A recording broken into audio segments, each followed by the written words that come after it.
கத்திரமானதாக இன்றைய வசனம் நீதிமொழிகள் 16ஆம் அதிகாரம் 25ஆம் வசனம்.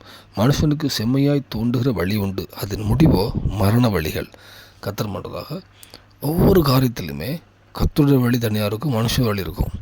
மனுஷன் ஒரு எந்த விஷயமே அவனோட கண்கள் பார்த்த மாதிரி முடிவெடுப்பாங்க.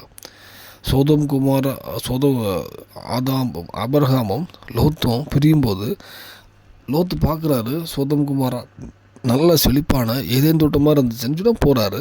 ஆனால் அநேக பார்த்து அந்த இடம் அழியுது. ஸோ நம்மளோட கண்கள் ஒரு இடத்த பார்த்து பிரியமாக இருக்குன்னு போகிற எல்லாமே ஒரு ஒரு முடிவோடு ஏறும். அது வந்து மரண வழியாக இருக்கும்.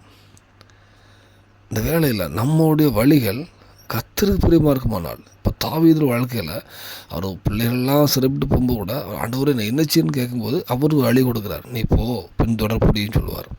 அவர் கர்த்தர்கிட்ட கேட்டு போகும்போது அது அவருடைய வழியாகிடுது, ஜெயமாக முடியுது.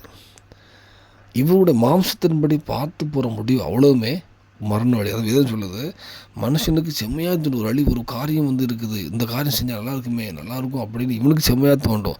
ஆனால் அது முடிவோ மரண வழின்னு விதம் சொல்லுது.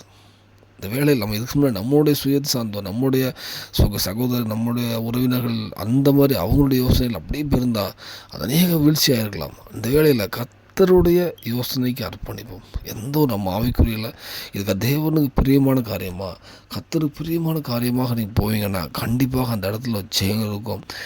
எந்த ஒரு துக்கம் எதுவும் இருக்காது, ஒரு சாட்சி இருக்கும்.